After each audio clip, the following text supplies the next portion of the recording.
What's up, guys? It's your boy Hotshot back with another video. In this video, why don't I have a fleet? Why don't I have a big company? I've been doing this 3 years. Why am I still running a wedge? Because I want to.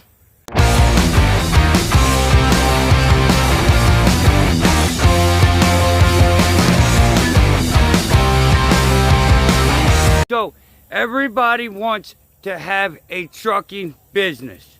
They want 5, 6, 7, 8 trucks. They want a whole fleet. They want the trucks to run around, and they want to sit at home and dispatch and do paperwork. They don't want to drive the truck. They don't want to be over the road. What do you know about business management? Do you know how to manage a business? Do you know the paperwork included? There's a lot of paperwork in running a business. It's not just the dispatch. There is tons of paperwork.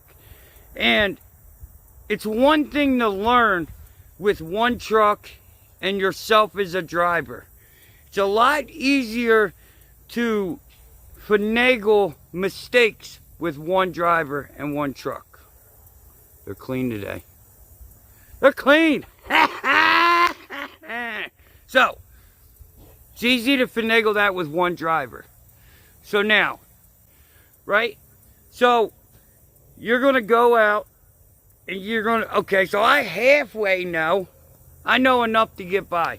Guys go out and they'll drive for 6 months and they're professionals. They haven't even made it through all 4 seasons in trucking. They don't even know that there's a slow time. They don't know nothing. They don't know how to build a business. If they knew how to build a business, you wouldn't be charging 25% plus insurance. Why would I give you 25% for your numbers? For your dispatch? But yet, you're only making me $2,500, $3,000 a week? Why do you, as a business owner, deserve that money? What have you done? What work have you put in? You haven't. You started a business and you drove your truck for a couple months. You made a couple dollars and you think you're successful. What's up? Little quick interruption. So, I don't want anybody to take this as starting your authority is easy, pointless, and worth it. Starting your own authority is a big deal. If you have the balls, I said it. If you have the brains, because most people don't do stuff out of fear. Starting an authority is full of fear. If you've overcame that fear, that's a big deal. You should be proud of yourself. But do it the right way. Now, back to the show. Well, you are. But you haven't experienced business. You haven't had a major breakdown. And you may or may not have 60 G's in the bank. And then this is what I hear all the time. Oh, I'm going to hire owner-operators, and it's their responsibility to fix their truck. It's not my problem. Wrong. If they have your freight, your name on the truck, and they don't have money, who's going to pay for it? Who is responsible to make sure that stuff's getting done? Yeah, you can say, oh, I'm going to fire them. That doesn't help your reputation. That doesn't help your name. That doesn't get that load delivered. You must be able to sustain that truck. And I know it's not your job. I know that. But business is not about what is your job. Business is about getting stuff done when it needs to get done. And if it means fronting your driver $2,000, you're not going to be happy. But what are you going to do? He may be the best driver in the world, but yet something happened at home. Maybe his wife was sick, his kid was sick and had a problem. And he had to just throw all his money at this emergency to keep his family together and happy. And then he goes out. And now remember, he's busting his butt for you. So he's doing that on the hopes that he gets through another week. But the truck goes down. Are you going to tell him, nope, you ain't got no money, you're fired? If that's your attitude, you're not going to keep drivers.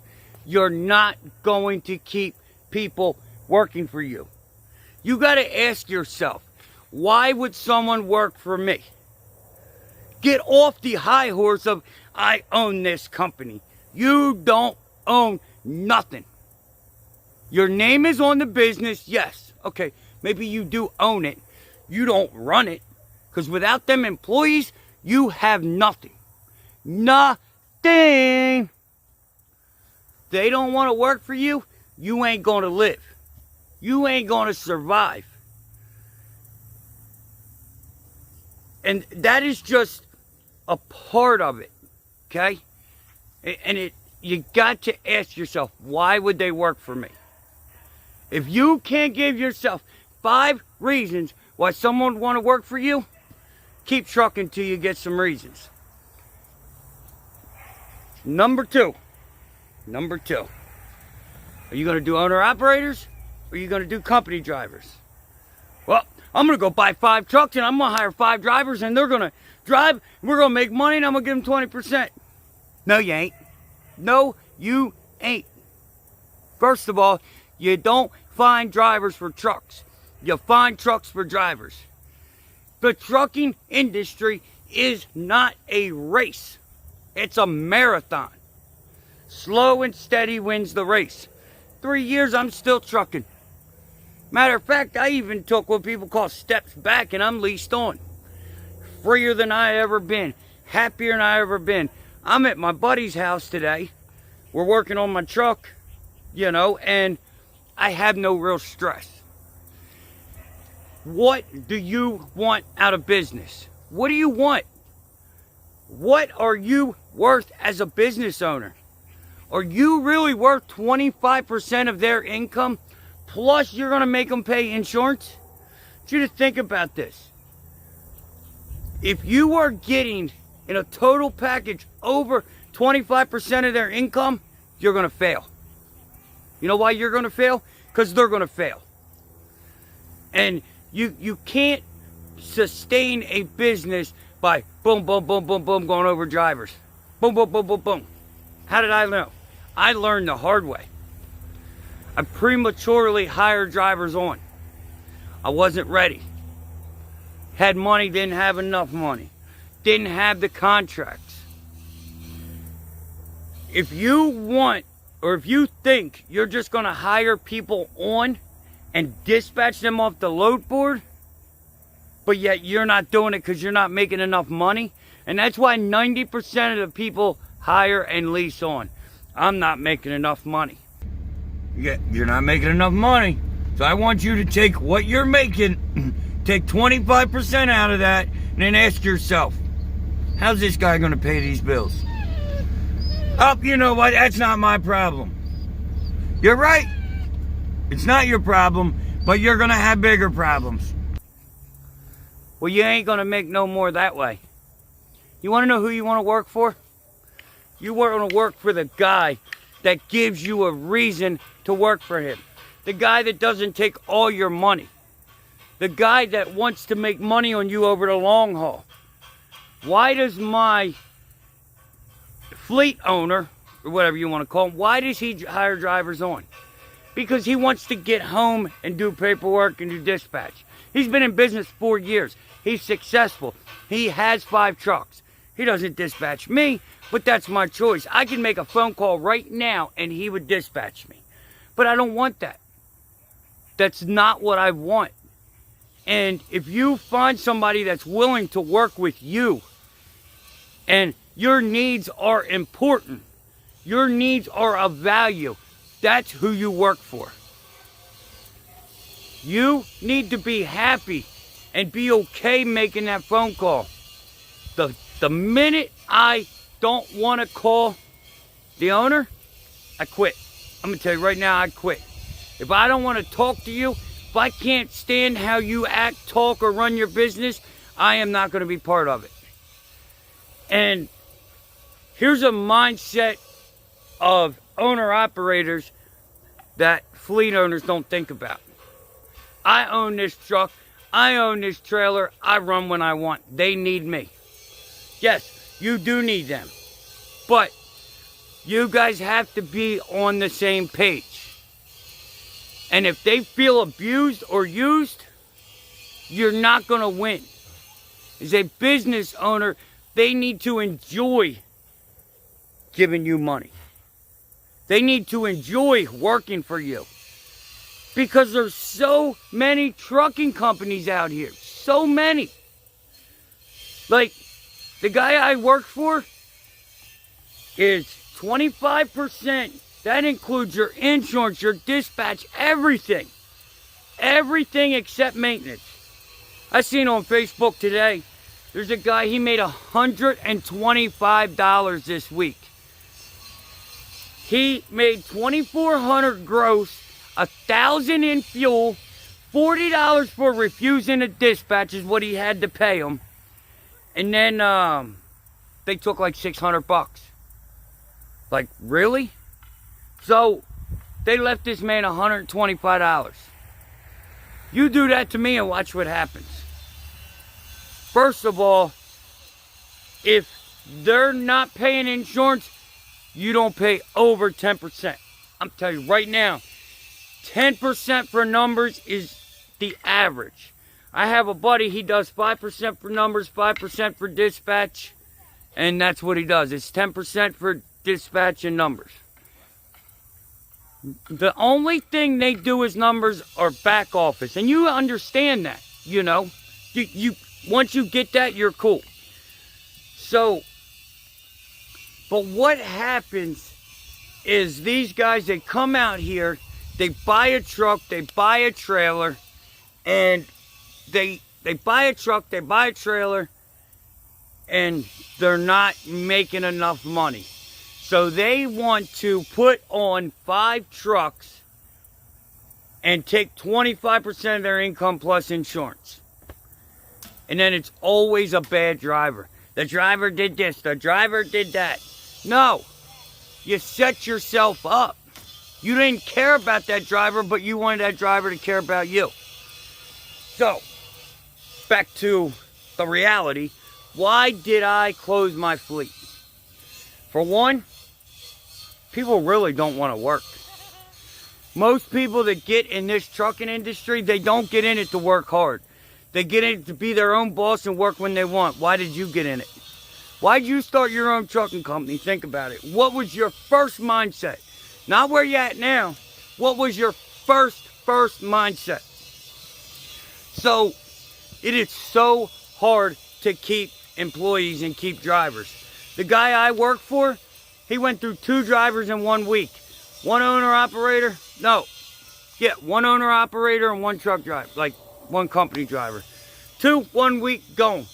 Because it's not for everybody. And now if you're hiring under $26,000, you just opened up a floodgate of problems. Oh, here he goes. He's anti-under 26,000. He thinks he's special, but yet he was under 26 one day. Blah, blah, blah, blah, blah, blah. No, here's the floodgates of problems. So, you have guys that have never been a trucker. Never. They've never stayed a day away from home. They've never had to deal with their wife saying, I miss you, I love you, I want you home. They've never had to deal with their kids crying when they leave. They've never had to deal with the heartache of them kids calling and just begging them to come home. But you're on your way to a load. They've never dealt with that. How are they going to deal with it? They're not trained. This is not for the average person. I'm not saying you have to be cold-hearted as a trucker. You can be a family man and all that as a trucker. But you have to be strong-minded. You have to be strong-willed. You have to be a self-motivator. You have to want this. Even as a company driver or owner, you have to want it. There's no one out here knocking on your, get up and go to work. Come on, you got to punch in at 9 o'clock. Ain't happening, Captain. My boss don't call me. Hey, David, I ain't talked to you. How you doing? I'm doing pretty good. You know what I made for the week? You got to be a self-motivator, self-starter. You got to enjoy it. When I had my business, dude, it was so, well, not my business, but when I had trucks, dude, it was a nightmare. And it was just a nightmare getting people to work the way you think they should work. Here's the issue. Most people that have the right mindset to be a business owner are hard-working, no-nonsense hustlers. So they want that as an employee. Guess how many you're going to find? No, guess how long it's going to take you to find them. So, it's going to be a while. It's tough. So, if you're thinking about a fleet, that's fine. Do it the right way. Learn the business. You can't tell somebody or train somebody what you don't know. Run a year, run 2 years, run 3 years. Get your money stacked. If I was to do it again, they would be company drivers. But I'd buy a truck for a driver, not find a driver for a truck. So, that's why I don't have a fleet. That is a problem with fleet building. You're sitting at home, somebody's out there doing whatever they want, and you can't make them move. They don't care. Oh, I'll just go to another company. Everybody's always leasing on trucks. So, personally, that's what I think about as a fleet. Why fleets are not good for startups. And not to mention, you haven't figured out the profit margin yet. You need to know your profit margin, where you need to be before you can do anything. And you can't do that if you're not finding the best lanes and learning the freight. So, alright guys, it's your boy Hotshot. Thanks again for stopping by. Oh yeah, hit that like button. Hit the thumbs up. Smack the subscribe. And drop kick the bell. Alright guys, your boy Hotshot. Comment for the giveaway. We're almost there. Like, I think earlier when I looked, I was 8 away from 4,000. So it's not taking long to build this up, guys. So let's knock it out of the park together. We grow together, learn together, make money together. It's your boy Hotshot. We're out.